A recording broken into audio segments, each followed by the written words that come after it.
गाव आणि हे मराठवाड्यामध्ये येतं. तिथून सिंदखेडला आले.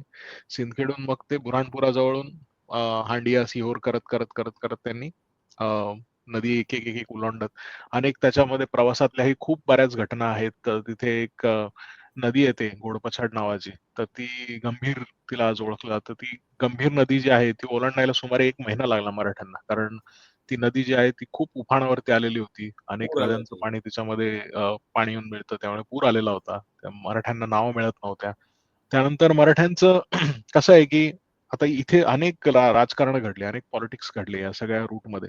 मराठे नेमके जाणार कुठून? कुठे ते नदी ओलांडणार? किंवा मराठ्यांनी दुआबामध्ये जायचं का? तर दुआब म्हणजे गंगा आणि यमुना या नद्यांमधला जो प्रदेश आहे त्याला दोआब म्हणजे 2 नद्यांमधल्या प्रदेशाला दुआब म्हणतात. अंतर्वेद हा त्याला मराठी प्रतिशब्द वापरला जातो. असे दुआब अनेक नद्यांचे अनेक दुआब आहेत.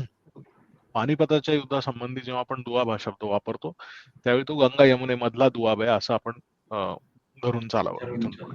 चालू. तर गंगा नदी आणि यमुना नदीच्या दुआबात जो आहे प्रणव, एक तिथे ते जस्ट राहतात. विचारायचं होतं, थोडासा विषयांतर होतोय, हां. पण आत्ता जे तू म्हणालास की गंभीर नदीला ओलांडायला साधारण 1 महिना त्यांना वेळ गेला.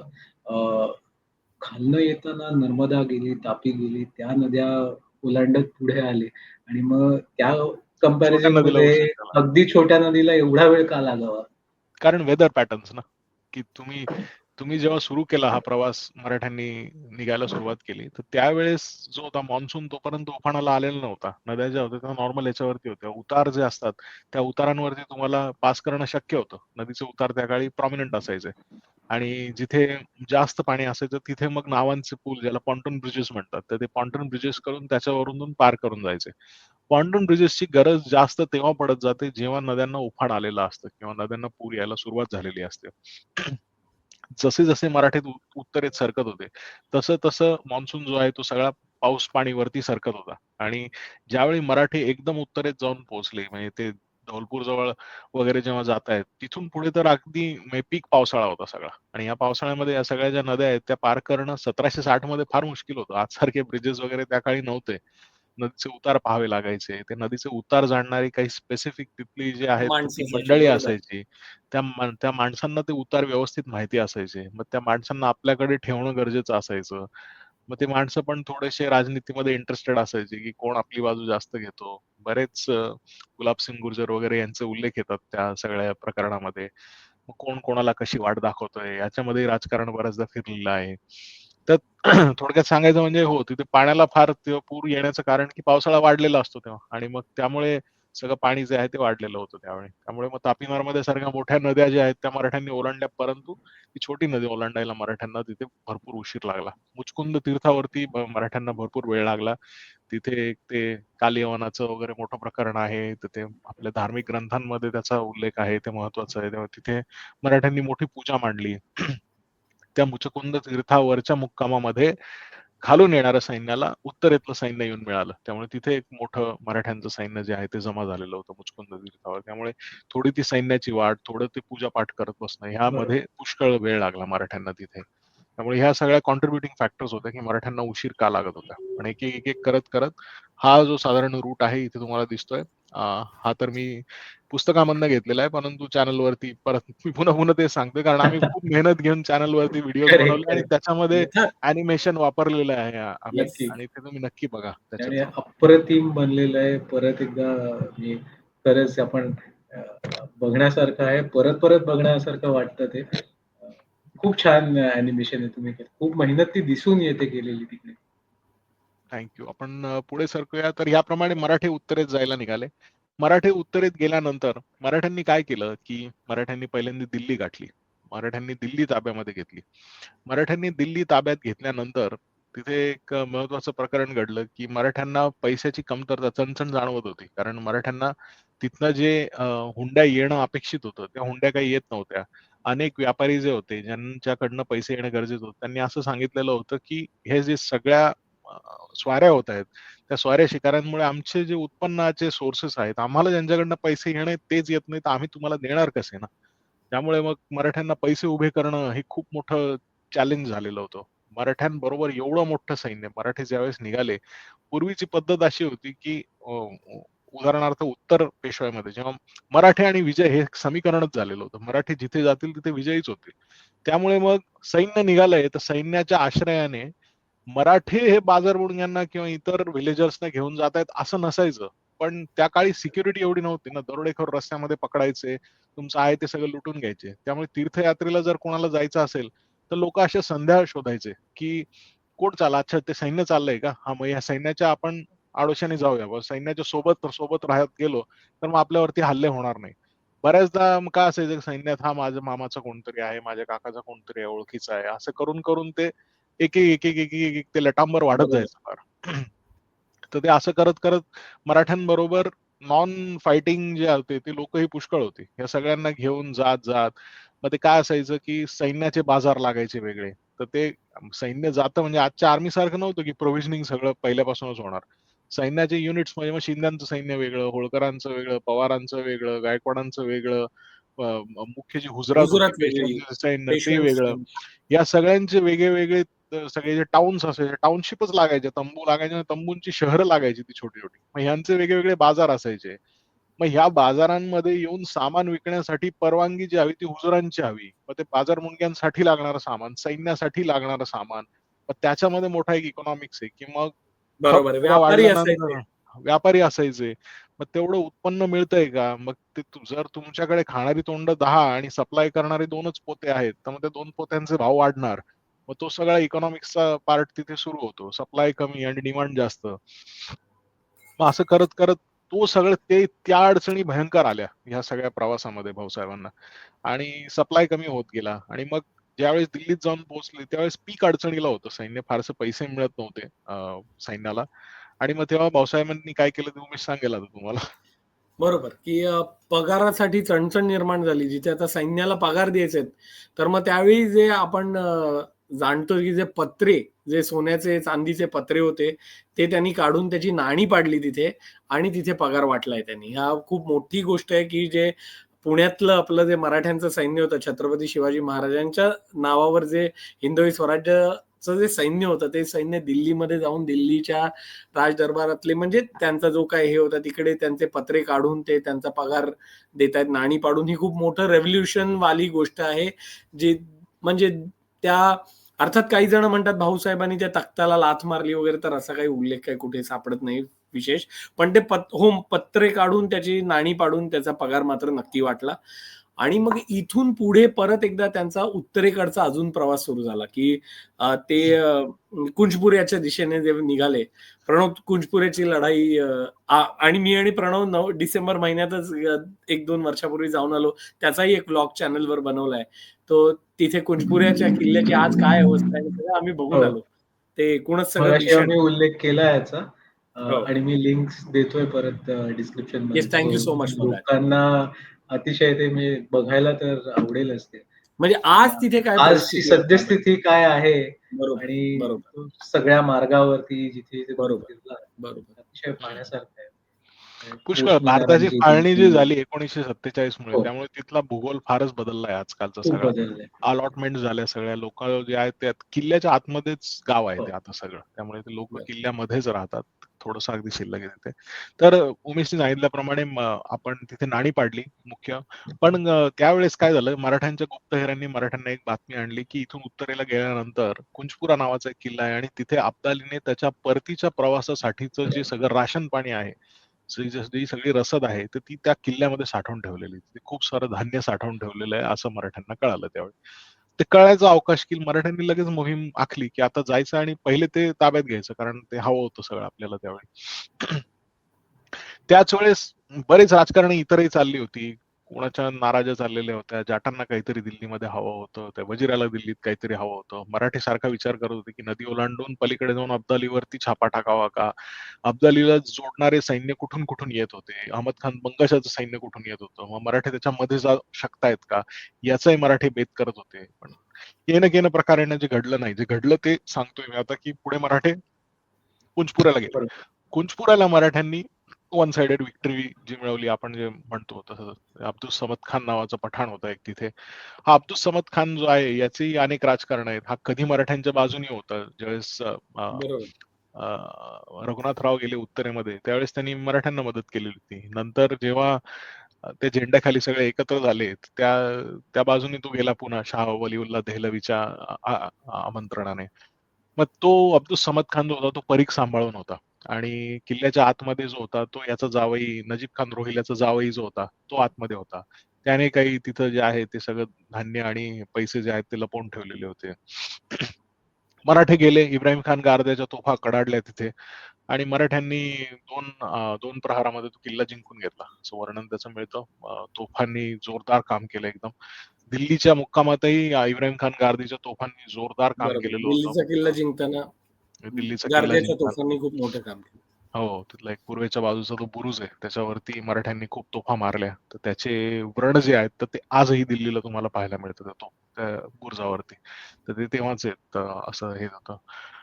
दिल्लीची जी प्रसिद्ध जामा मस्जिद आहे तर तिच्या पायऱ्यांवरती मराठ्यांनी तोफा चढवून नेल्या होत्या वरती आणि तिथून त्यांनी दिल्लीच्या किल्ल्यावरती अटॅक केलेला होता. आज जर तुम्ही गेलात तिथे ते दिसेल तुम्हाला तो भूगोल सगळा कळेल गेल्यानंतर की कसा ते समोरून अटॅक होऊ शकतो. तर मराठे कुंचपुऱ्याला आले. कुंचपुऱ्याला त्यांनी ताब्यात घेतला किल्ला. कुंचपुऱ्याला ताब्यात घेतल्यानंतर म्हणजे ते सांगत नव्हते आतले लोक खजाना वगैरे कुठे लपवून ठेवलेला आहे वगैरे. मग मराठ्यांनी त्यांना काठ्या दाखवायला सुरुवात केली. याचा जो जावई होता अं, नजीब खान रोहिल्याचा त्याच्या हाताला पेठ ते पलीते बांधले आणि मग ते जसे पेठ घेऊ लागले आणि हात त्याचे जळायला लागले सगळे तसा तो मग त्यांनी खजिना दाखवला कुठे लपवून ठेवलेला आहे वगैरे. मग ते मराठ्यांना पुष्कळ पैसे मिळाले, खूप धान्य मिळालं. सैन्याचा जो पगार थकलेला होता तो धान्य स्वरूपात मराठ्यांनी कुंचपुऱ्याच्या विक्ट्री नंतर वाटला सगळ्यांना. तर ते पैसे मिळाले आणि हा अब्दुस समद खान जो होता तर तो अब्दुस समद खानावरती मराठ्यांचा राग होता कारण डबल एजंट झाला होता ना तो आधी आपल्याकडनं होता आणि मग आपल्याशी मैत्री करून करून आपल्या सगळ्या ज्या मुवमेंट्स आहेत तर त्या सुरुवातीच्या काळात त्याने शत्रूला पाठवलेल्या होत्या. तर त्यामुळे मराठ्यांचा त्याच्यावर विशेष राग होता. तर त्याला मारलं होतं मराठ्यांनी. तिथं डालकाठी जवळ नेलं झेंड्याजवळ आणि त्याचा शिरच्छेद केला. तर त्यावेळेस भाऊसाहेब भयंकर चिडलेले होते. भाऊसाहेबांनी काय शिव्या दिल्या, काय दिलं ते सगळं बखरीमध्ये व्यवस्थित आलेलं आहे वर्णन त्याचं. तर तो एक किस्सा झाला आणि त्यामुळे काय झालं की मराठ्यांनी जी कत्तल केली अब्दुल समद खान आणि अब्दुल समद खानाची सगळी माणसं ती तिथं मारली गेली. तर ते मारलं गेलं आणि महत्वाचं म्हणजे मगाशी आपण उल्लेख केला जातो झवेरगंज. हा झवेरगंज हत्ती जो होता शिंद्यांचा शुभलक्षणी हत्ती म्हणून मानला जायचा तो झवेरगंज हत्ती जो होता तो मराठ्यांना त्यावेळेस तिथे मिळाला. तर त्या शिंद्यांच्या बकरीमध्ये त्याचं वर्णन आहे की शिंदे सेनेचा हर्षद ते दिवशी काय वर्णावा त्यांचा जो शुभलक्षणी हत्ती होता तो हत्ती त्यांना मिळाला. त्यामुळे शिंदे सेनेत मात्र भयंकर हर्ष होता त्यावेळेस कुंचपुरा ताब्यात घेतल्यानंतर. आता चढती बाजू जी होती ती मराठ्यांची होती यावेळी आणि मराठे आता जिंकतात की काय असं वाटायला लागलं होतं. मराठ्यांना काय हवं होतं तर सप्लाय लाईन्स हव्या होत्या. सप्लाय लाईन्स वीक झालेल्या होत्या. मोठा सप्लाय इथे मिळाला. बरीच काळाची पुढची जी सगळी व्यवस्था आहे, चणचण आहे ती त्याच्याने मिटणार होती. तर त्यामुळे यावेळेस मराठ्यांची परिस्थिती कुंचपुरा जिंकल्यानंतर चांगली होती. आता पुढे काय झालं की ज्यावेळेस कुंचपुरा गेला ही बातमी याला कळाली अब्दालीला. तर अहमद शाह अब्दाली म्हणाला त्याचे बकरीमधलं वाक्य येतं त्याचं की माझ्या जाती बांधवांची झालेली कत्तल मी कशी सहन करू एवढी मोठी. आजपर्यंत मी मराठ्यांचं एवढं राजकारण पाहिलंय सगळं पाहिलं पण मराठ्यांनी जी कत्तल केलेली होती इथे गेल्यानंतर जो अब्दुल समद खान मुख्य होता त्याच्यातला की त्याच्यावरती राग होता आणि अनेक बाकी एक दोन जणांची मुलं आहेत काही जणांचे नातेवाईक आहेत ते तिथे मारले गेले होते. तर त्याचा राग याच्या मनात जास्त आला असं त्याच्यात दिलेल्या पुराव्यांमध्ये आणि म्हणून मग त्याने ठरवलं की आता मी नदी ओलांडणार. भर पावसातही मी नदी ओलांडणार. इथल्या इतर देशीयांनीच त्याची बरीचशी मदत केली त्याच्यामध्ये भारतीयांनीच मदत केली त्याची आणि मग त्याला नदीचे उतार मिळाले. बऱ्याच त्याच्यात विविध दिलेले आहेत. बारकावे आहेत, बरेच बारकावे आहेत, बऱ्याच मुवमेंट्स आहेत त्या हा. खूप चांगल्या प्रकारे काही ठिकाणी नकाशात म्हणलंय वापर करून. चांदीच्या थाळ्या ज्या होत्या त्या टाकल्या पाण्यामध्ये आणि जिथं त्या थाळ्या बुडाल्या नाहीत तिथं ते ईश्वराने त्याला मार्ग दिला की ती जागा उथळ आहे म्हणून. तर म्हणून त्या थाळ्यांना तो पास करत करत गेला. काही ठिकाणी असं म्हणतं की त्यांनी मंत्र म्हटले की कुराणातले आणि हो, मग ते हो. त्या नदीने त्याला ते मान्यता त्या दिली. पानांवरती लिहून ती पाण्यात सोडली वगैरे असे बरोबर. पाण्यात उल्लेख. सोडले. ते अनेक तसं मान्यता उल्लेख आहेत आहे. म्हणजे काय त्याला काय. काही बरोबर. ठिकाणी लिहिलंय की त्यांना हत्तीवर बसला आणि मग हत्ती पोहतोच. त्यामुळे हत्ती पोहत पोहत तो त्याने पहिले एक मार्ग पाहिला. त्या ठिकाणी गुलाबसिंग गुर्जर नावाचा एक माणूस होता. त्याने त्याला नदीचे उतार सगळे ठाऊक होते. तर त्याने दाखवतो. ते दाखवले की तू इथं जा म्हणून. मग तर तो त्याने काही असो येणं केनं प्रकारेनं अब्दालीने नदी ओलांडली आणि हा त्याचा मास्टर स्ट्रोक ठरला. अब्दालीने नदी ओलांडल्यानंतर अब्दालीने जी नदी ओलांडली गौरीपुऱ्याहून तर ती ओलांडल्यानंतर बागपत जवळ गौरीपुऱ्याचा घाट आहे इथे. तर त्या बागपत जवळच्या गौरीपुराच्या घाटावरून त्यांनी नदी ओलांडली आणि मग मराठी कुंचपुऱ्याला होते. मराठ्यांची मोठी तुकडी एक होती ती दिल्लीला होती. मराठ्यांच्या सप्लाय लाईन साऊथहून येणाऱ्या होत्या सगळ्या. मराठ्यांना उत्तरेतून सप्लाय फक्त कुंचपुऱ्याला जो मिळाला होता तेवढाच होता. मराठी कुंचपुऱ्याला आहेत, सप्लाय लाईन्स दिल्लीहून दक्षिणेतून येणार आहेत आणि बागपत जवळ अब्दालीमध्ये. नदी ओलांडली आणि अब्दाली मध्ये येऊन बसला. आणि यामुळे काय झालं की अफजलींनी सप्लाय लाईन्स ज्या मराठ्यांच्या येणाऱ्या होत्या त्या सगळ्या कट केल्या. तो तिथे येऊन बसला. जसं तो आला, मराठ्यांचे स्पाय नेटवर्क चांगलं होतं त्यावेळेस, त्यामुळे मराठ्यांना लगेच कळालं की नदी ओलांडली म्हणून त्यांनी, आणि तो नदी ओलांडून आपल्या मार्गावरती येऊन बसलाय. मराठे पुढे जाऊन शिखांशी हात मिळवणी करणार होते त्यावेळी. कुंचपुऱ्याहून त्यांचं असं चाललेलं होतं की पुढे आता जायचं आणि कुरुक्षेत्र आहे, कुरुक्षेत्राला जे सगळे मुडगे आलेले होते सोबत, भक्तगण होते, ते भक्तगण तिकडे जाऊन कुरुक्षेत्राला जाऊन पूजा अर्चना वगैरे करणार होते. भाऊसाहेबांचं शिखांशी पत्रव्यवहार चाललेला होता. त्यांचं असं चाललेलं होतं की त्यांच्याशी जाऊन मैत्री करावी आणि मग त्याचे उत्तरेतले सगळे मार्ग ब्लॉक करून टाकावे पुढचे, म्हणजे मग तो आता इथेच राहील आणि मग मराठे त्याला मारतील. ते चाललेलं होतं. पण मग यांनी नदी ओलांडल्यामुळे मग आता हा दिल्ली जवळ आला, मग आता हा दिल्ली घेणार आणि मग हा दक्षिणेवर सरकतो की काय, पुढे माळव्याच्या दिशेने जातो की काय, हा एक याच्यातला बारकावा आला. त्यामुळे मग भाऊसाहेबांनी ठरवलं की आता खाली जायचं. मग खाली जायचं म्हटल्यानंतर दोन्ही सैन्य जे आहेत, अब्दाली नदी ओलांडून अब्दाली मराठ्यांवरती उत्तरेकडे चालायचा प्रयत्न करतोय, मराठे कुंचपुराने दक्षिणेकडे येत आहेत. मग दोन्ही सैन्यांची गाठ जी आहे ती पानिपत या गावाजवळ गावाजवळ आली. त्यामुळे दोन्ही सैन्य समोरासमोर आली आणि मग पानिपत या गावावरती दोन्ही सैन्यांचे मुक्काम पडले. हे जे होते हे सगळ्यात मोठे मुक्काम होते. मराठी इकडून येत आहेत, इथून अब्दाली नदी ओलांडली आणि मग तो साऊथच्या ह्या त्या काळचा जो मुख्य रस्ता होता त्या रस्त्यावरती तो येऊन बसलेला आहे तिथे. आणि अगदी त्या काळचा म्हणजे खरं सांगायचं तर आजचाही मुख्य रस्ता आहे जो ग्रँड ट्रंक रोड आहे, तो तुम्ही जर बघितला, जो आजचा नॅशनल हायवे क्रमांक 1 जो आहे, जो दिल्ली जम्मू हायवे, तो इकडनं जातो, ह्याच रस्त्याने जातो. जो प्रणव म्हणतोय की हा मुख्य रस्ता होता, जो पूर्वापार हाच मुख्य रस्ता होता, आजही तो मुख्य रस्ता. ओके. आज त्याला जीटी रोड म्हणतात, तर तो तोच GT पुरा रोड, जुना grand trunk grand trunk road. आणि ह्याच मार्गांवरती कोस मिनार पूर्ण वरपर्यंत हो आहेत. हो, आहेत आहेत. कोस मिनार आहेत. कोस मिनार तुम्हाला बघायचं पुन्हा सांगतो, चॅनल वरती बघा. चॅनलवर कोस मिनारवर एक व्हिडिओ केला आम्ही. येस. आम्हाला आम्ही शोधत होतो बराच तो, आणि एक कोस मिनार आम्हाला अगदी भर रस्त्यातच दिसला तिथे, त्यामुळे तो बघा नक्की. तर दोन्ही सैन्यांचे मुक्काम पडले. अनेक घटना या मुक्कामांमध्ये घडल्या. एकमेकांवरती छापे पडतायत, कोणी येऊन कोणाचं पाणी अडवतंय, कोणी येऊन कोणाच्या विहिरी पॉइझन करतंय, कोणी रात्री हल्ले करतंय, कोणी दिवसा हल्ले करतंय, असे बरेच हल्ले झाले. त्यातला एक मुख्य हल्ला जो होता, तो हल्ला जो आहे तो पानिपतच्या युद्धाच्या एक जस्ट काही दिवस आधी झालेला होता आणि डिसेंबरमध्ये झालेला तो हल्ला. त्यामध्ये बळवंतराव जे होते, बळवंतराव मेहेंदळे, आज तुम्ही पुण्यामध्ये असाल तर तुम्हाला आप्पा बळवंत चौक माहिती असेल. हे आप्पा बळवंत जे आहेत तर त्यांचे वडील हे बळवंतराव, तर ते बळवंतराव मेहेंदळे जे आहेत, ते बळवंतराव मेहेंदळे त्यावेळेस त्या युद्धामध्ये कामी आले. नाना फडणवीसांचं एक पत्र आहे त्यावेळेस युद्धभूमीवरून लिहिलेलं, तर त्यांनी ते डिटेल दिलेत त्या युद्धाचे. त्यात ते म्हणतात की मराठ्यांनी संध्याकाळपर्यंत तो युद्ध मारलेलंच होतं, जिंकलं होतं. एक छाजपूर नावाचं गाव आहे तिथे जवळ, तिथे रणखांब ठोकलेला होता आणि ती दोन्ही सैन्य समोरासमोर त्या आधी काही चकमकी घडलेल्या होत्या आणि त्या चकमकींमध्ये उतार चढाव चाललेच होते मराठे. आणि मग एक दिवशी काय केलं मराठ्यांनी, येऊन रणखांबच ठोकला डायरेक्ट, की या आता तुमच्यात जर एवढा दम असेल अफगाणी गिलच्यांमध्ये, तुम्ही येऊन सरळ सरळ लढा आमच्याशी इथे, म्हणून आम्ही रणखांब ठोकतो इथे छाजपूर गावी. तर तिथे येऊन ते एक युद्ध झालं. तिथून काही जनावरं पळवून आणत होते मराठ्यांचे काही लोक, तर त्याला ते निमित्त झालं. तो रणखांबही तिथे होताच आणि ते लढाई झाली. तर ते शिंद्यांच्या सैन्याने खूप मोठा पराक्रम केला. त्यातही बरेच पॉलिटिक्स आहेत. एका ठिकाणी उल्लेख आहे की शिंद्यांच्या सैन्याला बळवंतरावांनी मदत करणं गरजेचं होतं एका आधीच्या चकमकीत, ती त्यांनी केली नव्हती. त्यामुळे बळवंतरावांनी पुष्कळ बोलणी खाल्ली होती की तुमच्यामुळे आमची लोक मेली किंवा मरतील. मग हे मनात लावून घेतलं. बळवंतरावांनाही पुष्कळ राग आला. मग ते एका ठिकाणी एकेवेळी अचानक सैन्य घेऊन निघाले. मग त्या युद्धामध्ये मराठे जिंकता जिंकता संध्याकाळी येऊन यांना एक गोळी लागली आणि मग ते मारले गेले बळवंतराव मेहेंदळे तिथे. त्यामुळे तिथेही जरासं राजकारण फिरलं सगळं. जी बाजी आपण जिंकलेली होती तिथे ते ऐन वेळेस ते पडले. असं बऱ्याचदा त्या युद्धामध्ये होतंय की अनेकदा मराठ्यांची बाजू वरचढ असते ना, अशी काहीतरी एक घटना घडते की ज्यामुळे ते सगळं पालटतं प्रकरण तिथून. प्रणव, तू आता जे सांगितलं मी थोडंसं ऍड करतो. मी किंबहुना पानिपतची अख्खी मोहीम तुम्ही बघितलीत ना, तर ही प्रणव म्हणतो तशीच अप्स अँड डाऊन्स वाली आहे. खूपदा आपलं अपर हँड राहिलंय, खूपदा आपणही खाली झालोय. जसं दिल्ली कुंजपुरं जिंकले तेव्हा पानिपतवर काय होईल वगैरे याचा कोणी म्हणजे आपण एकदम स्ट्रेट विचार व्हिक्टोरियस करतो. होतो. म्हणजे बरोबर. काही तू आता जे प्रणवने सांगितलं तसं शिंद्यांना मेंदळ्यांनी मदत केली नाही आणि मग जेव्हा ते परत तंबूमध्ये आले तेव्हा त्यांची बायको त्यांना ओवाळायला आली नाही. ती त्यांना म्हणाली की तुम्ही हराल या भीतीने तुम्ही आला नाहीत म्हणून मला तुम्हाला हे करायला लाज वाटते. मग तो राग येऊन त्यांनी सांगितलं की ठीक आहे मग मी आता जातो आणि मग ते पुढे तू म्हणालास तसं आणि शेवटी काही काही संदर्भ असे असतात की त्यांनी मग नंतर आप्पा वळवंत त्यांना हे सांगितलं की तुझा बाप लढता लढता मेला आणि शूरासारखा मेलेला आहे. म्हणून मग तो नंतर आणि स्वतः आप्पा बळवंत हे देखील खूप मोठे शूर होते आणि त्यांनी पण नंतर पराक्रम केला. तो पण पुढचा इतिहास आहे. पण अशा अनेक गोष्टी असतात.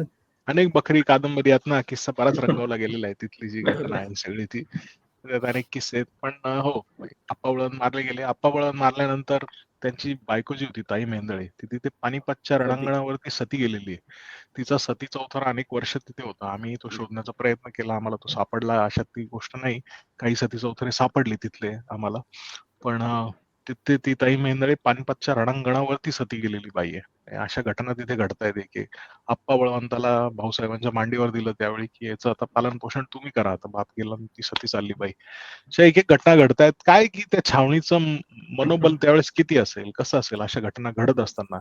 या सगळ्या गोष्टी सायकॉलॉजिकली पण महत्त्वाच्या असतात. तर अशा घटना तिथे एक घडत होत्या तिथे. आणि मग अनेक तशा तिथे घडलेल्या आहेत. आपण सगळ्या ह्याच्यात जात नाही मी आता, पण ही एक महत्त्वाची घटना तिथे घडलेली होती. त्यामुळे मी ही सांगितली. आणि मग आपण येतो त्या मुख्य गोष्टीवरती, की पानिपतच्या लढाई पानिपतचं होती युद्ध 14 जानेवारीला. 14 जानेवारीला. पण काय आहे, की ही जी लढाई घडली, ह्यामुळे काही गोष्टी त्यात घडल्या, की अब्दालीने काय केलं, की त्याच्या छावण्या बदलल्या बऱ्याचदा. मराठी येऊन पहिल्यांदा जो होता तो डायरेक्ट येऊन त्या मराठ्यांच्या छावणीच्या समोरच त्यांनी छावणी केलेली होती अगदी. ती खेडीनंगल जे आजचं गाव आहे, तिथे त्यांनी केलेली ती छावणी होती. मग त्याच्यानंतर मराठ्यांचे ज्या छापे होते, तर ते त्याच्यावरती पडायला लागले. पहिल्यांदा मराठ्यांनी तोफा मारल्या बरं का, पण त्या तोफा पलीकडे जाऊन पडत होते असे उल्लेख आहेत त्याच्यात. पण मग मराठ्यांनी तोफखाने ऍडजस्ट करायला सुरुवात केली त्यांची. आराबा रचून लढाई करत होते मराठी, असे उल्लेख आहेत स्पष्ट. म्हणजे तोफा लावल्या होत्या त्यांनी. जो गौल आपण उदगीरच्या वेळी पाहिला सगळा, तसा गौल त्यांनी त्या छावणीचाच केलेला होता. सगळ्या तोफा आणि मग तोफांच्या पाठीमागे सगळे जे सरदार होते त्यांचे सैन्य, मधोमध गुजरातीचं सैन्य, सगळ्यात पाठीमागे बाजारभूंगे. म्हणजे समोरून हल्ला जर आला तर मग हे सगळे जण पहिले असतील आणि मग पाठीमागे जे सगळे नॉन फायटिंग लोक असतात ते असतात. त्या बाजारभुंग्यांमध्ये फक्त काय ट्रॅव्हलर्सच होते असं नाही.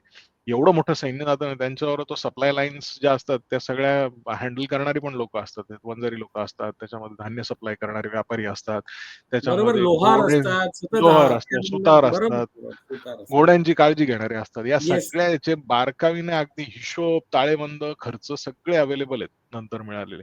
त्यामुळे ते सगळे डिटेल्स आपल्याला कळतात, की हे कोण लोक होते, किती पैसे घेतले, किती पगार यांना वाटले गेले, कोणी कधी किती पैसे आणून दिले, किती धान्य आणून दिलं, याचे बरेचसे उल्लेख सगळे मिळतात.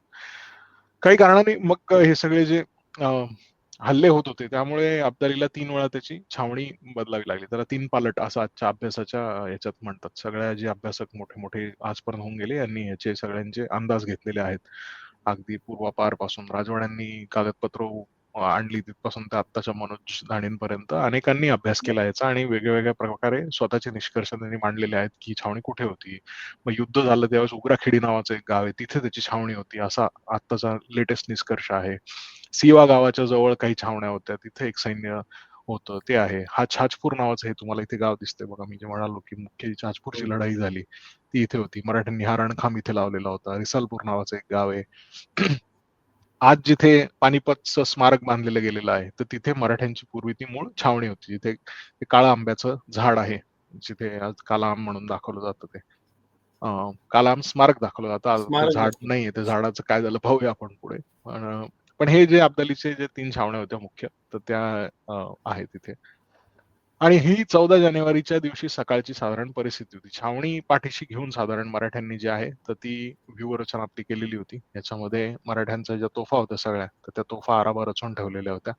एकीकडे इब्राहिम खान गार्दीचे हे सगळे गार्दी पलटण तुम्हाला दिसते. मधोमधी गुजरात होती. एका बाजूला शिंदे होते, एका बाजूला होळकरांची सैन्य होतं, मागच्या बाजूला होतं. याच्यामध्ये शिवदेवांचं एक सैन्य होतं. त्याच्यामध्ये हे जे आहेत, हे पठाण जे आहेत, हे तुम्हाला इथे ब्लॅक याच्यामध्ये दिसतायत. हे सगळे ते कुंचपुराच्या लढाईनंतर फुटून आपल्याकडे आलेले होते, की आता आम्ही मराठ्यांच्या बाजूने लढतो म्हणून. ह्या लोकांनी ऐन युद्धामध्ये बाजू पलटवली होती परत आणि ते बरं. जाऊन आपल्या लोकांमध्येच त्यांची लुटालूट करायला लागले बरोबर. होते. बाजू जशी फिरली तशी त्यांनी आपलाच गोठ लुटायला सुरुवात केली. हं.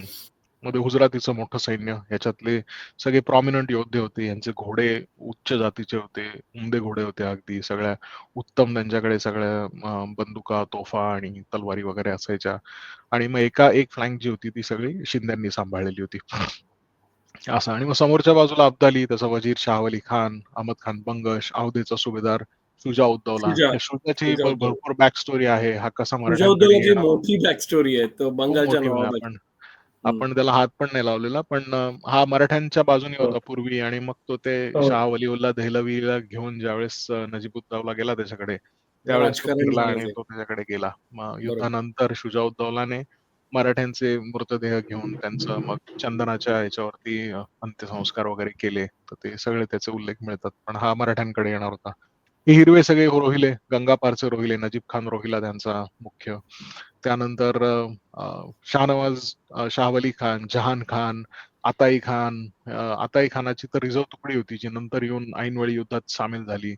तो होता. त्याचे पोलीस असायचे पूर्वी. मिलिटरीमध्ये पण पोलिसिंग करणारे म्हणजे मिलिटरी कशी लढतीये, कुठे कोणी कामकुचराई करत नाहीये, हे लक्ष ठेवण्यासाठी अफगाणांच्या सैन्यामध्ये एक तुकडी होती. त्यांना किझलबाज म्हणायचे. ते लाल बरं. टोपी घालून फिरणारे असायचे ते. तर ते किझलबाज जे होते, ते लोकं मागच्या बाजूला होते. अब्दालीच्या सोबत होते लाल. जी रिझर्व्ह फोर्स होती म्हणता येईल त्यांची. रिझर्व्ह फोर्स रिझर्व्ह थोडी फोर्स रिझर्व्ह फोर्स होती. आणि पोलिसिंग करणारे. कोणी जर पळून येत पोलीस. असेल येस. सैन्यात, तर फटकावून त्यांना परत पाठवायचे, जा लढ म्हणून तो. तर ते लोकं होते सगळे. तर ते तसं होतं आणि मुख्य उमेशनी जो मुद्दा मांडला रिझर्व्हचा, तो एक होता, की त्यांनी रिझर्व्ह फोर्स एक ठेवलेली होती आणि बरोबर. तसं रिझर्व्ह फोर्सचा त्यानंतर युद्धामध्ये उपयोग झाला त्यांना. तर हे बरं. साधारण सकाळची परिस्थिती होती. त्याला दिसलं की मराठे एक दिवशी निघालेत आणि त्यांचा सगळा जो तोफखाना घेऊन पुढे-पुढे सरकत पुढे-पुढे निघालेले आहेत. त्याच्यात काय आहे की थोडेसे काही ठिकाणी पुरावे मिळतात की मराठ्यांचं धान्य वगैरे सगळं संपलेलं होतं म्हणून गुळ-खोबरं खाऊन निघाले. काही ठिकाणी उल्लेख मिळतात की नाही मराठ्यांकडे होतं म्हणून आणि मराठी निर्धाराने निघाले की आता छावणी तोडायची समोरच्या गिलच्याला उधळून लावायचा आणि आपला मार्ग मोकळा करायचा. मराठ्यांचा साधारण अंदाज असा होता, की छावणी पाठीवर घ्यायची. हे लोकं असे फिरणार होते आणि मग ही यमुना नदी आहे इकडच्या उजव्या बाजूला. यमुनेच्या जवळ सरकत-सरकत असा हा व्ह्यू पूर्ण फिरणार होता इकडच्या बाजूला आणि मग ते असे इकडनं निघून जाणार होते खाली आणि मग ह्याला वरती घेणार होते. की मग जेणेकरून त्यांच्या सप्लाय लाईन्स ज्या आहेत साऊथच्या त्या ओपन झाल्या असत्या. दिल्ली त्यांना जवळ झाली असती. दिल्लीहून सप्लाय येणं आणि सैन्य येणं सोपं झालं होतं. झालं असतं. आणि नानासाहेब पेशव्यांची पत्र त्या काळी येत होती. तर त्याच्यात तेही म्हणत होते, की दक्षिणेतली एक फौज घेऊन मी येतोय. कारण उत्तरेत गेलेली जरी एक फौज होती, तरी दक्षिणेत लढणारी पण एक फौज आपली त्यावेळी होती. गुर्रम कोंडेला वगैरे.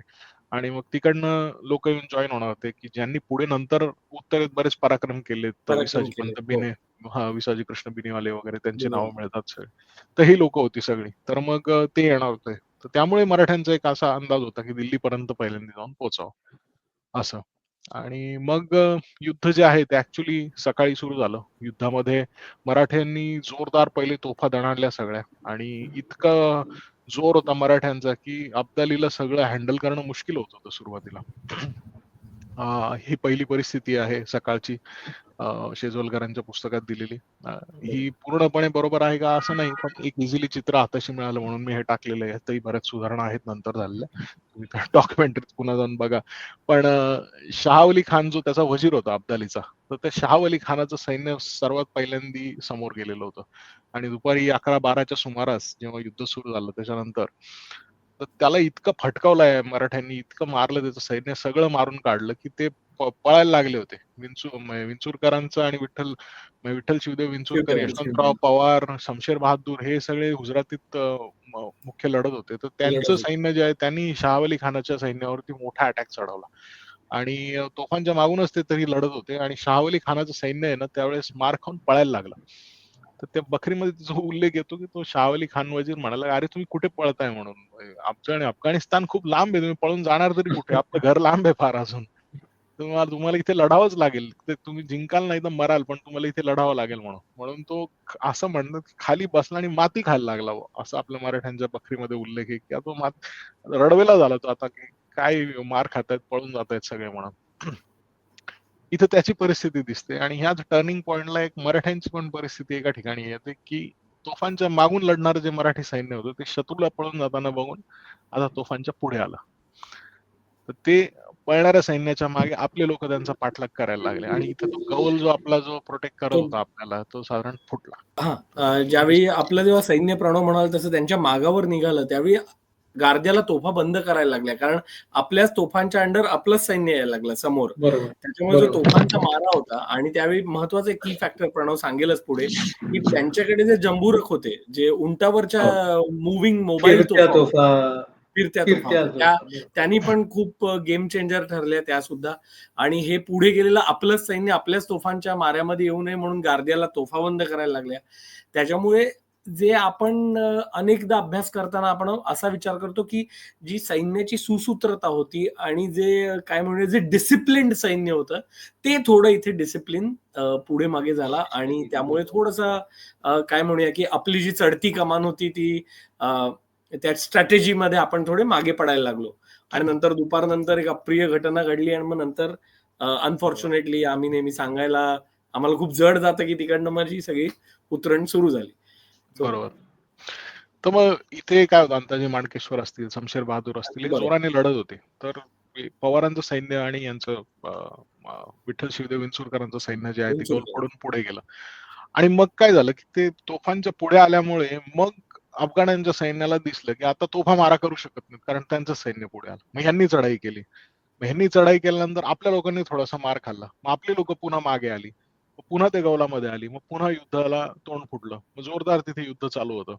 असं करत करत सुमारे दुपारी 2 पर्यंत जी आहे ती मराठ्यांची सरशी होती. जोरदार सरशी होती. हा 1 वाजताचा साधारण मॅप त्यांनी काढून दिलेला आहे इथे, की मराठी जे आहेत तर त्यांनी जोरदार चढवलेली आहे. अब्दाली प्रत्यक्ष दुपारपर्यंत आलेला नव्हता लढाईला. तो मागून सगळी सुसूत्रता बघत होता.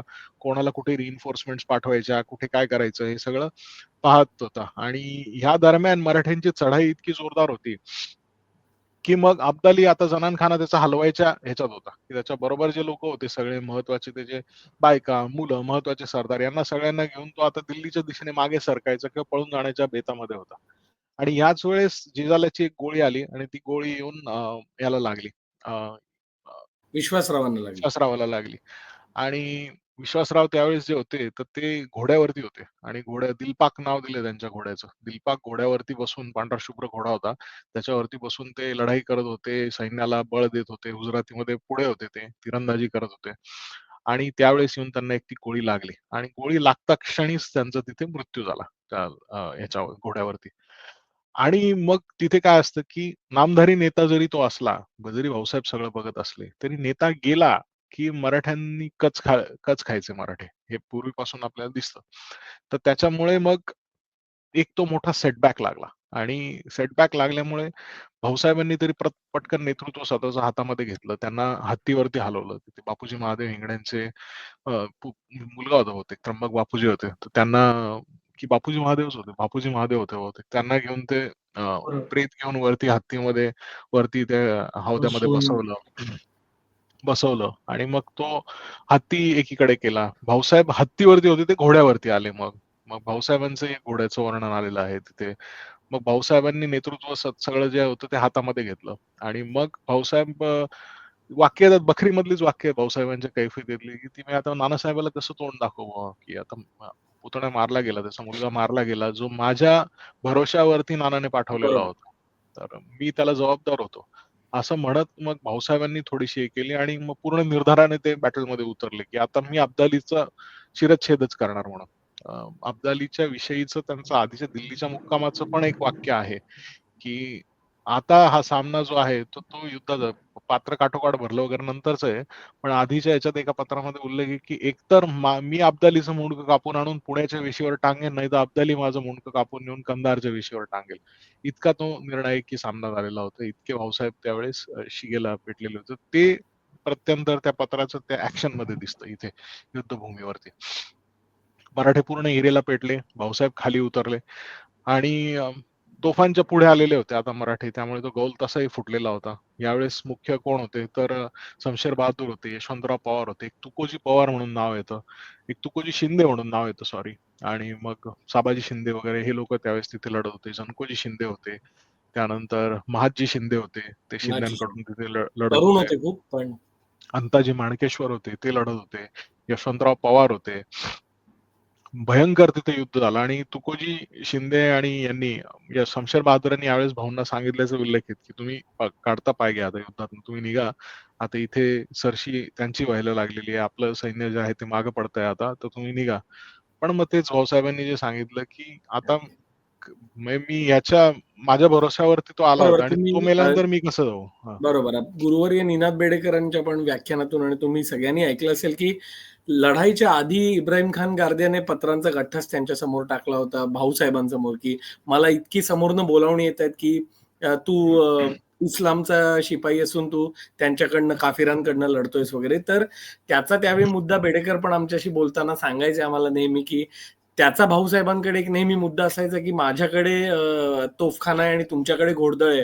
जर जर लढाईमध्ये काही उच नीच झाली, काही 19-20 झालं, तर तुम्ही घोडदळ घेऊन निघून जाल आणि मी माझा तोफखाना घेऊन अडकून पडेन त्या लढाईत. तर त्यावेळी भाऊसाहेबांनी त्याला वचन दिलं होतं की जर मी थांबेन तुझ्या बरोबर. आणि त्याप्रमाणेच हे शेवटी अनेक वर्णनं मिळतात की शेवटी भाऊसाहेब आणि हे लोक अगदी जेमतेम 300 माणसं जे हुजुरातीचे होते ते शेवटी उरले होते. गिलच्यांनी घेरलं होतं त्यांना आणि जे अगदी अंतिम लढाई म्हणजे अगदी शेवटचा प्रसंग ज्याच्यामध्ये भाऊसाहेब मारले गेले. आणि नंतर मनुष्यरंग जे आहेत ना ते अनेक पाहायला मिळतं त्याच्यामध्ये.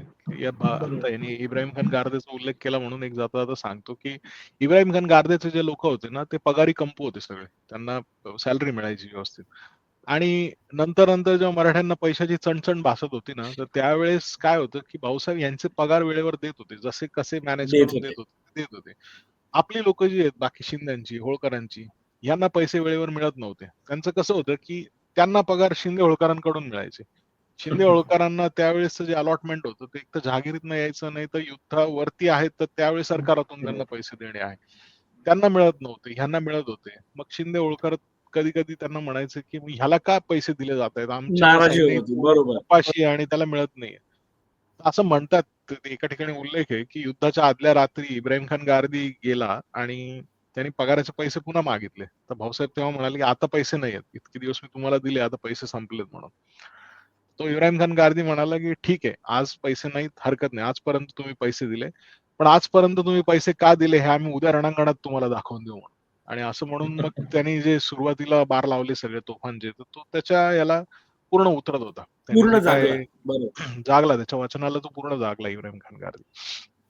शेवटी त्याला पकडलं, आणि त्याला इब्राहिम नंतर खान गारद्याचा शेवट तर म्हणजे प्रणव फार सांगेलच वाईट की झालं. हो. खूप फारच वाईट झाला. तो कैद झाला. नंतर त्याला विषप्रयोग करून स्लो पॉइझनिंग करून त्याला मारलं गेलं. स्लो म्हणजे पॉइझनिंग करून त्याला जखमांवर मारलं. जे मलम लावलं जातं ते मुद्दाम विष लावलं गेलं आणि अमानुष प्रकार झाला इब्राहिम खान गारद्या बरोबर. आणि या म्हणजे आपण युद्ध प्रसंगाकडे होतो तर दुपारी 2 नंतर ते सुरू झालं. भाऊसाहेबांना सगळेजण म्हणाले की तुम्ही निघून जा कुटुंब कबिला घेऊन. एका ठिकाणी होळकरांच्या कैफियतीत उल्लेख आहे की यावेळी भाऊसाहेबांनी मल्हारराव होळकरांना सांगितलेलं होतं की जर असं काही व्हायला लागलं तर तुम्ही कुटुंब कबिला घेऊन सगळ्या बायकांना वगैरे घेऊन निघून जा. तर ह्याच वेळेस मल्हारराव होळकर जे आहेत ते मैदान सोडून मागच्या बाजूने निघाले. त्याच्यातही पुन्हा 2 प्रतिवाद आहेत. काही लोक म्हणतात ते युद्धभूमी सोडून निघून गेले, त्यांनी काढता पाय घेतला, मराठे हारतायत हे बघून. काही लोक म्हणतात की ते बायकांना घेऊन निघून गेले. भाऊसाहेबांची ती वास्तविक आज्ञा पालन करत होते. आणि भाऊसाहेबांची आज्ञा पालन करत होते वगैरे म्हणून. वास्तविकता असं झालंय की ते गेलेत पुढे आणि नंतर ते पानिपतावरून जे संध्याकाळी पळून येणारे लोक होते त्यांना मदत करत होते. पार्वतीबाईला वगैरे घेऊन येणारे हो. जे नंतरचे हुजरे होते, तर ते सगळे लोक जे आहेत ते नंतर संध्याकाळी आले आणि ते पानिपतच्या गावाच्या बाहेर दिल्लीच्या उत्तरेच्या दिशेने ते निघाले आणि तेव्हा तिथे त्यांना मल्हारराव होळकर वगैरे भेटले. पण जे काय आहे तर मराठे निघाले. अर्धं मराठ्यांचं सैन्य जे आहे, तर त्यावेळी ते पळून गेलं. बरेचसे लोकं जखमी झालेले होते. अंताजी माणकेश्वर खुद्द जखमी झालेले होते. ते डीगच्या किल्ल्याच्या दिशेने निघून गेले. शमशेर बहादूर भयंकर शमशेर जखमी बहादूर. होता. तो भरतपूरच्या किल्ल्याच्या दिशेने निघून गेला. जिथं आज त्याची समाधी आहे, ते भरतपूरच्या किल्ल्यामध्ये जखमी होऊन तो मारला गेला. शेवटी असं म्हणतात, की तुकोजी शिंदे काय 4-5 सेनानी जे होते, तेवढेच मिळून जे होते ते दुपारी 4:30 वाजता शिल्लक राहिलेले होते भाऊसाहेबांच्या जवळ. भाऊसाहेब एकटे शेवटपर्यंत लढत होते. लढत होते. तोंडातनं फेस आलेला होता. हाणा मारा असं लिहितं. असं अफगाणी पुराव्यांमध्ये लिहिलेलं आहे बरं का. तर ते तिथे लढत होते. अफगाणी सैन्य त्यांना पाहत होतं. कारण नंतर ते जेव्हा त्यांचा ओरडता त्यांची वाचा गेली. म्हणजे ते इतके त्वेषाने लढत होते भाऊसाहेब, की कारण त्यांना सगळं तर दिसत होतं आणि त्यांना बरोबर. अगदी खरं सांगायचं तर मग त्या लढाईच्या भूमीवर त्यावेळी काय झालं असेल ह्याचं ना खरोखर आपण इमॅजिन पण नाही करू शकत. म्हणजे हे अभ्यास, हे पुरावे आम्ही नेहमी सॉरी मी तुमच्या इतिहासाच्या आपण सगळं बोलतोय त्याला थोडासा छेद देत सांगतोय, की त्यावेळी जे काही झालं असेल त्याचं म्हणजे खरोखर मनाला वेदना देणाऱ्या गोष्टी आहेत. त्याची जी वर्णनं मिळतात किंवा जे भाऊसाहेब शेवटपर्यंत लढत होते किंवा जे कोण आपले सैनिक लढत असतील, जे कोण पवारांचं सैन्य होतं, शिंद्यांचं सैन्य होतं, जे शेवटपर्यंत लढत होते. जे शेवटी उरले त्यांच्या बद्दल जे काही घडलं असेल तिथे ते आपण इमॅजिन सुद्धा करू शकत नाही. कितीही संदर्भ वाचो, कितीही पुस्तकं वाचो, काहीही वाचो, त्याचं ते प्रॅक्टिकली आज आपण त्याचं तुलना म्हणजे आपण इमॅजिन नाही करू शकत. नक्कीच. टॉपिककडे येऊया परत हो, त्या हो. दिवशी अगदी, अगदी. संध्याकाळी शेवटी काय नानासाहेब नाना फडणवीस जे आहेत, तर ते नाना फडणवीस त्यावेळेस पळून चालले होते. शेवटी अगदी युद्धाभूमीवर तेव्हा अगदी काहीशे लोक राहिलेले होते फक्त. आणि भाऊसाहेब एकटे त्वेषाने लढत होते. नानांनी त्यांच्या आत्मचरित्रात लिहिले, की मागे वळून पाहिलं तेव्हा भाऊ लढताना एकटे दिसत होते. की त्याच्यात ते एक वाक्य ते लिहितात आत्मवृत्तात, की इतके वर्ष स्वामींचे अन्न बक्षिले लोकांनी, की जिथे तुमची पाय पडेल तिथे आमच्या माना पडतील. अशा वचनं दिले ज्या लोकांनी, पण त्यावेळी एकही जण आप्त स्वकीय झाला नाही त्या घटनेस. त्यावेळी प्रत्येकाने स्वतःचं पाहिलं. एरवी खूप लोक शूर होऊन आणि मांड ठोकून म्हणायचे, की "अरे, आम्ही स्वामींचे सेवक आहोत. जिथे तुमचे पाय पडतील तिथे आमच्या माना पडतील इतकं आम्ही उभं राहू." पण ज्यावेळी ऐनवेळी युद्धाचा क्षण आला तिथे आणि ज्यावेळेस भाऊसाहेबांना खरंच गरज होती, त्यावेळेस तिथे कोणी एकही आप्तस्वकीय त्यावेळी झाला नाही. खुद्द नाना सुद्धा नाही झाले. नाना सुद्धा बरोबर. तिथनं गेले काढता पळालेच पाय घेतलं. तिकडनं. नाना अगदी लहान होते वयाने तेव्हा. पुढे नानांनी पुष्कळ आयुष्यात 17-18 पराक्रम केले. वर्षाचे बरोबर. कदाचित असेल. असतील. नानांची बायको होती नानांसोबत, नानांची आई होती. ते ते दोघं युद्धामध्ये हरवले. नानांची बायको हरवले. पुढे भरतपूरच्या डीगच्या किल्ल्याच्या मुक्कामी असताना ती येऊन ती कोणीतरी आणून सोडली त्यांच्याकडे. ती सापडली. नानांची आई गेली ती गेलीच. ती पुन्हा कधी आयुष्यात त्यांना सापडलीच नाही. नानांनी बहुतेक त्यावेळी 3दा त्यानंतर प्रयत्न हे केला, प्रयत्न बक्षिसं केला त्यांनी. लावली, हां. पण त्या काही सापडल्याच नाहीत त्यानंतर. सापडलं नाही. युद्धभूमीवरती त्यावेळेस महादजी शिंदेचा पाय जायबंदी झाला. घोड्याच्या खाली आला. त्यांच्या पायालाही एक गोळी लागली. तर आयुष्यभर त्यांचा एक पाय तो अधूच झाला. एका पायाने पण त्यांनी जे करून दाखवलं ते मोठ्या-मोठ्यांना पालखीन घोडे घेऊन सुद्धा जमलं नसतं. एवढं महादजी बरोबर. शिंदेनी पुढच्या कर्तृत्व आयुष्यामध्ये महादजी शिंदे. कर्तृत्व महादजी शिंदेचं फार मोठं आहे. भाऊसाहेब शेवटी लढत होते एकटे. तर भाऊसाहेबांना अफगाणी सैनिकांनी मारलं त्याच्यानंतर आणि त्यांचा मृतदेह पडलेला होता. त्या मृतदेहाचं शिरच्छेद करण्यात आला. एक जो अफगाणी सैनिक होता त्याने तो शिर घेऊन गेले ते. त्यांच्या देहाखाली काही मोती गळालेली होती. तर ते मोती सापडले त्यांना. त्यांच्या शरीरावरती काही जन्मखुणा होत्या. पायाला गट्टे पडलेले होते, हातापायाला व्यायाम केल्याने ते. तर मग ते नंतर जे काही प्रसंग येतात, शुजाउद्दौलाने जेव्हा माणसं पाठवली हो. गणेश प्रसाद वेदांती वगैरे काही-काही नावं येतात ते. तर त्या लोकांना पाठवलं आणि मृतदेह जेव्हा आणले, तेव्हा तो एक माणूस हसत होता. मग त्याला त्यांनी विचारलं, "तुला माहिती आहे का, की हा मृतदेह कोणाचा आहे म्हणून? हा कुठल्यातरी उंची सरदाराचा दिसतोय." म्हणे, "हा खूप द्वेषाने लढत होता," म्हणे हा माणूस. तर हा कदाचित भाऊ असावा. आम्ही त्याला विचारलं म्हणे, की "तू खूप लढतोयस, तू भाऊ आहेस का? तू कोणी मोठा सरदार आहेस का? किंवा आम्ही तुला वाचवतो आणि मग तुझ्या बदल्यात आम्हाला पैसे बरोबर, मिळतील ना." तसं जनकोजी बरोबर. शिंदेला पकडून नेलं होतं आणि जनकोजी शिंदेला तो बरखुरदार खान जो होता, तर तो बरखुरदार खान पैसे घेऊन जनकोजी शिंदेना सोडून देणार होता. पण पुन्हा या नजीब खान रोहिल्याने चाड्या केल्या तिकडे आणि जाऊन अब्दालीला सांगितलं, की तुमचे सैनिक जे आहेत, तर ते मराठा सरदारांना सोडतायत पैसे घेऊन आणि मग नंतर हेच लोकं येऊन पुन्हा तुम्हाला ठोकतील. हं. मग त्याच्यावरती ते खिजलबाजांची धाड आली बरखुरदार खानाच्या याच्यावरती पोलीस जे असायचे त्याचे. बरोबर. मग त्यांनी असं म्हणतात, की जनकोजी शिंदेना जिवंत पुरलं पुरलं. त्याच्या छावणीमध्ये. तर असे अनेक वाईट किस्से तिथे घडले. संध्याकाळी म्हणतात, की हातात चणे दिले गेले प्रत्येकाला आणि भिस्ती जो असतो तो पाणी फिरवत होता सगळं. ते चणे खायचे, ते पाणी प्यायचे आणि नुसत्या कत्तली चालल्या होत्या. तलवारी घ्यायच्या आणि बेरहमपणे सगळ्यांच्या माना उडवल्या जात होत्या तिथं. त्या आराळ्याच्या कुलकर्णीचा एक वृत्तांत आहे तिथनं, की तो कसा सुटून आला. मग तो आल्यानंतर ग्रँड डफला तो नंतर 1800 काही साली बरोबर. भेटला होता. मग त्याने ते सांगितलं, की मी कसा पळून आलो तिथे आणि मी काय-काय पाहिलं होतं. नाना फडणवीस स्वतः कसे तिथनं सुटून आले. नानांना अनेकदा पकडलं. नाना निर्वस्त्र झाले होते पूर्ण. एकदा उसाच्या शेतात लपून बसले होते. तिथे येऊन त्यांना त्या अफगाणी सैनिकांनी पकडलं. ते पकडल्यानंतर नानांना मारणार होते ते आणि ते एक जण दुसरा म्हणाला, "अरे पाप्याचं पितर आहे. काय याला मारून काय मिळणार आहे आपल्याला?" म्हणून त्याला 2-4 लाथा मारून हुसकावून दिलं तिथनं, हाकलून दिलं. म्हणून ते वाचले. पुढे मग भविष्यात त्यांनी इंग्रजांच्या विरुद्ध म्हणा किंवा याच्यात बरेच मोठे पराक्रम केले त्यांनी. असे अनेक किस्से आहेत तिथे. शमशेर बहादूर शेवटपर्यंत लढला. मस्तानीचा मुलगा, बाजीरावांचा हो. मुलगा. तो भरतपूरच्या किल्ल्यात येऊन त्याचा जखमा फुटून शेवटी मृत्यू झाला. अंताजी माणकेश्वर आणि अजून एक कोणतरी होतं, मी नाव विसरतोय. फरीदाबादला आले. वजिराची कोठी होती फरीदाबादला. तर त्या फरीदाबादच्या कोठीमध्ये येऊन त्यांनी आश्रय घेतला आणि तिथे ते वाचणार होते. पण ते तिथले लोकं काय असायचं, की मराठ्यांची जरब होती ना त्यावेळी उत्तरेत. तर तिथल्या लोकांना कळालं, की मराठा सरदार आश्रयाला म्हणून इथे आलेले आहेत. तर तिथल्या लोकल लोकांनी उठाव केला आणि त्यांना हं, दगडाने ठेचून मारलं तिथे फरीदाबादच्या हं. कोठीमध्ये. वजिराच्या त्या कोठीमध्ये. त्यामुळे ते लोकं तसे मारले गेले. तर त्यामुळे अशा अनेक घटना, अनेक वाईट घटना तिथे घडल्या त्यावेळी. पुढच्या अनेक दिवस त्या घडत होत्या. सूरजमल जाट आणि त्याची जी हे होती हासिया बेगम, बायको हासिया राणी. तर तिने मराठ्यांच्या ज्या परतणारे जे सैन्य होते त्यांची पुष्कळ मदत केली. मदत केली. प्रत्येकाला औषध काही पाणी, रुपये जेवण दिल्याचं औषध पाणी उल्लेख आहे. केलं, जेवण दिलं. परतीच्या खर्चासाठी काही रक्कम दिली लोकांना महाराष्ट्रात परत जाण्यासाठी. एक भाकरीचा तुकडा आणि ती रुपयाच्या आकाराची भाकरी वगैरे काही हं, हं. हो. एकदम अंगावर ते येणारी म्हणतात, वर्णनं. की हो, पोतभर जे असायचे ज्वारी आणि बाजरीच्या त्या आट्याच्या भाकऱ्या केल्या आणि सगळ्या सैन्यामध्ये वाटल्या परत येणाऱ्या लोकांमध्ये. त्यामुळे प्रत्येकाला रुपयाच्या आकाराची एवढा तुकडा आला खायला. एवढे पळून येणारे लोकही पुष्कळ होते. त्यात मारलेही पुष्कळ गेले. बरोबर. पळून येणारे पुष्कळ होते. त्याचेही प्रणव पुष्कळ एक जर तुम्हाला सांगितलं सर, की मी कुठेतरी वाचलं होतं, की हे जे पळून येणारे होते, त्यांना सारखं-सारखं सांगत होते, की ग्वाल्हेरला आपण जायचं. ग्वाल्हेर गाठा. ग्वाल्हेरपर्यंत पोहोचायचं. तिकडे रिग्रुप होऊया आणि मग पुढे बघूया. हां, म्हणजे ह्याच्यात किती म्हणजे हे ॲक्चुअली तसं होतं, आदेश तसे आले? आदेश असा नव्हता. ग्वाल्हेर आणि म्हणजे माळवा मराठ्यांचं त्यावेळेस केंद्रभूमी होती. बरोबर. माळव्यात शिंदे आणि होळकर दोघांची मोठी ठाणी बरोबर. होती. उज्जैन असेल, आणि महेश्वर अगदी असेल. खरं सांगायचं तर तिथे युद्धभूमीवर जो प्रकार घडला त्यानंतर तिथे आदेश असा देण्यासाठी कोणी हो, एक नेतृत्व बरोबर. असं उरलं नव्हतं. कारण सगळे विभागले गेले, भाऊसाहेब मारले गेले किंवा जे कोण मोठे-मोठे सरदार मारले गेले. त्याच्यामुळे आदेश घेणार कोणाचा आणि देणार कोण? करेक्ट, आणि करेक्ट. देणार कोणाला? आणि तो पाळणार कोण? असा सगळाच तो एकूण तिकडे बरोबर. अंधाधुंद झाली होती.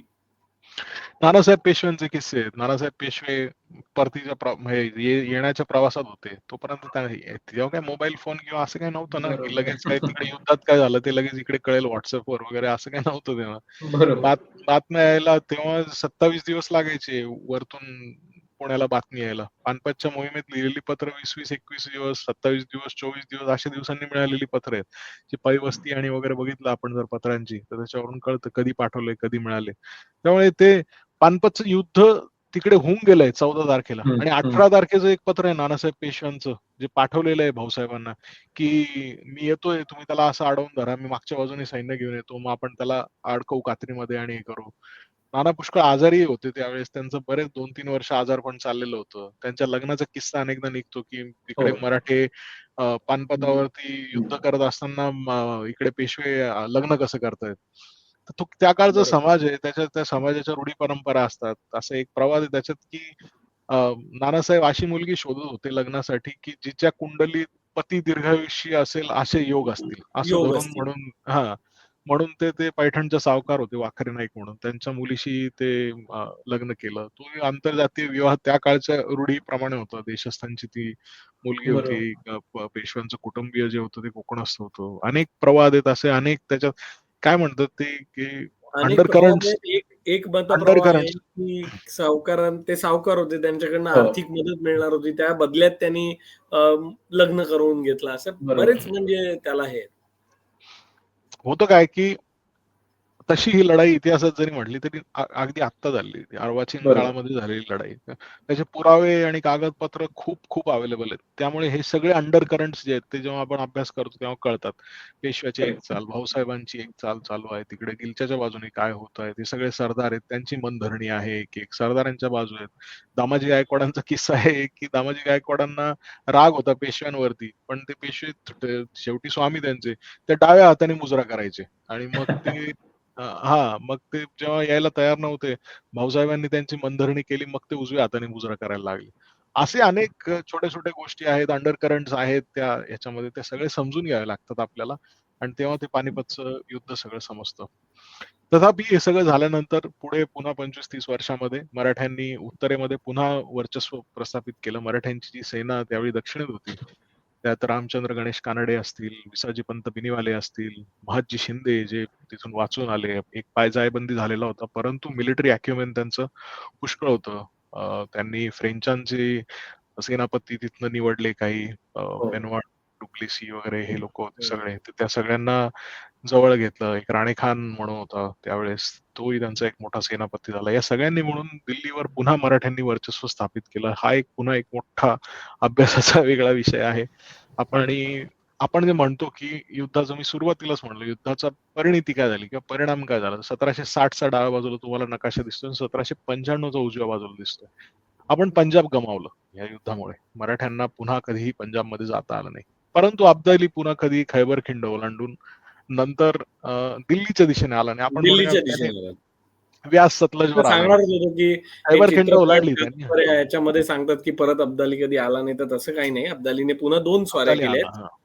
अब्दाली आला, पण तो पंजाब सिंध ओलांडून कधी दिल्लीकडे आला नाही, कारण की दिल्लीकडे त्याचा आला. अगदी पहिल्यापासून तुम्ही त्याचा हे नजीब खान रोहिला अँगल वगैरे तो सगळा ठीक आहे, पण त्याचा पहिल्यापासून तो लुटारूच होता. अगदी खरं सांगायचं ते इन्व्हेडर होता. त्याप्रमाणे त्याने लूट करण्यासाठीच त्याचा म्हणजे थोडक्यात अगदी त्याला येऊन स्थायी गावच्या व्हायचं नव्हतं भाषेत कधी. सांगायचं झालं तर बांडगुळ जसे असतात, जी दुसऱ्या बांडगुळ म्हणजे काय माहिती असेल, जी अनवॉन्टेड जी झाडं असतात, जे दुसऱ्या झाडावर ती पानं वाढतात, तशा प्रकारे त्यांना तिथे काही खायचे प्यायचे त्यांच्याकडे काही हे नव्हतं. त्याप्रमाणे ते आपल्या सुजलाम सुफलाम भूमीवर नक्की अवलंबून होते, लूट करून.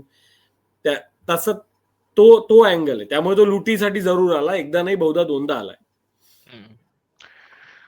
तर ही नंतरची परिस्थिती आपल्याला दिसते की मराठ्यांनी पुन्हा 1795 पर्यंत बऱ्यापैकी पूर्ववत केलेलं होतं सगळं. जे ठाणे आपले विस्थापित झालेले होते ते पुन्हा प्रस्थापित केले सगळी ठाणी तिथली. आणि महादजी शिंदे, रामचंद्र गणेश कानडे, शमशेर बहादुराचा मुलगा तो होता तिथे. अली बहादूर. त्याच्यानंतर अली बहादर, बाबाजी म्हणायचे त्याला कागदपत्रात, बाबाजीचं नाव आहे त्याचं.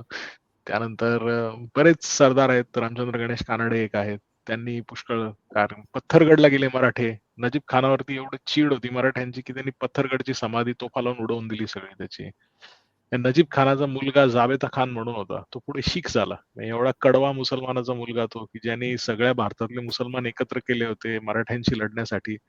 त्याचा मुलगा पुढे शीख होऊन गेला. त्याचे एक गुरु के दो चेले, आधे सिख आधे रोहिले, अशी ती उत्तरेत म्हण पडली. मराठे हारले त्या लढाईमध्ये, परंतु काही काळाने मराठ्यांनी पुन्हा आपलं तिथे प्रस्थापित केलं सगळं. तर धन्यवाद. तुम्ही खूप वेळ दिला आम्हाला आणि तुमचं अपेक्षा होती की आम्ही पावणे 1 तासात सगळं संपवावं, पण हा विषयच एवढा मोठा आहे, कदाचित तुम्हाला हा 2 भागांमध्ये करावा लागेल. पण तुम्ही संधी दिली तरी आम्ही खूप कमीत कमी सांगण्याचा प्रयत्न केला आमच्या दृष्टीने, कारण सांगायला खूप काही आहे.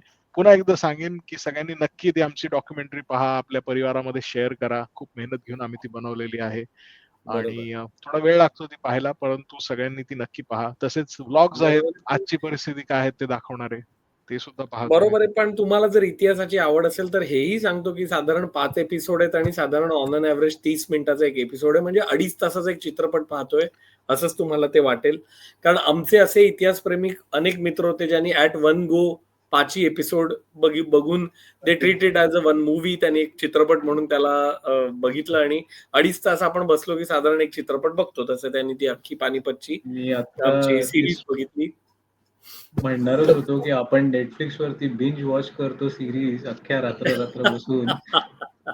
हे एक दिवस काढणं काहीच म्हणजे अवघड नाही. आणि आमच्या जर इंग्रजी इंग्रजी खास करून आपले समजा नॉन महाराष्ट्रीयन आणि मित्र असतील तर मित्र मैत्रिणी असतील त्यांना इंग्रजी व्ह्युअर्ससाठी इंग्रजी चॅनलवर पण बराच अशा हा पानिपत रिलेटेड कॉन्टेंट आम्ही टाकलाय. तुम्ही जरूर तेही 10 एपिसोडची मालिका केली होती. आम्ही पहिल्यांदा मराठीत केली ती 30-30 मिनिटाचे 5 केले होते. नंतर आम्हाला कळालं की लोक एवढं लांब बघायला इच्छुक नाहीयेत, असा फीडबॅक आला. मग आम्ही 10 मिनिटाचे एपिसोड्स केले त्याचेच आणि इंग्लिशमध्ये ते करताना अटकेपासून सुरुवात केली, कारण नॉन महाराष्ट्रीयन ऑडियन्सला साधारण थोडा बॅकग्राऊंड द्यावा लागतो. मग आम्ही त्याला बरोबर. पहिल्यापासून कव्हर करत ते 10 एपिसोडमध्ये हिस्टोरिओग्राफी चॅनल आहे आपलं. तर त्याच्यावर तुम्हाला ते 10 एपिसोडमध्ये इंग्लिश बघायला मिळेल. विरासत आणि नावाचं चॅनल त्यावर हिंदीत पाहायला मिळेल. उमेश आणि प्रणव, तुम्ही खरंच खूप डिटेलमध्ये आम्हाला पानिपत युद्धाविषयी सांगितलं आणि बरेचसे शंका निरसन मध्ये तुमच्या सांगण्यामध्येच माझं होऊन गेलेलं आहे. तर तुमचा खूप वेळ दिला, धन्यवाद. आणि असेच कार्यक्रम करत राहा आणि सगळ्यांनी उमेश आणि प्रणवचा चॅनल सबस्क्राईब करूया आणि अजून इतिहासावरती संशोधन करण्यामध्ये आपण त्यांना प्रोत्साहन देऊया आणि त्यांचे नवीन नवीन व्हिडिओज आपण बघत राहूया, ही अपेक्षा या वर्षामध्ये. आणि मी सुद्धा तुम्ही जो उपक्रम करताय त्यासाठी आमच्याही मराठा हिस्ट्री चॅनलकडनं माझ्या आणि प्रणवच्या तुम्हा दोघांना शुभेच्छा. मला याच्यात मुद्दाम मी तुमचं कौतुक अशासाठी करतोय की मी बघितलं तुमचा चॅनल, तर तिथे तुम्ही वेगवेगळे विषय हाताळलेत, वेगवेगळ्या विषयातल्या स्पीकर्सना बोलवताय. फक्त इतिहास किंवा असं काही सेंट्रिक ठेवून तुम्ही काही असं काही नाहीयेच. अनेक विषयात मी बघितला, साऊंड इंजिनियर वाला व्हिडिओ बघितला, मी सुद्धा तुमचे व्हिडिओ बघितले. त्यामुळे मी खरोखर सांगतो की अशा प्रकारे वेगवेगळ्या इन्फॉर्मेशन लोकांपर्यंत पोहोचायला पाहिजे. ह्या पोटतिडकीने तुम्ही दोघं सुद्धा अशा प्रकारे पॉडकास्ट करताय, हे खूप कौतुकाची गोष्ट आहे. तुम्हाला धन्यवाद. खूप खूप धन्यवाद. मनपूर्वक धन्यवाद.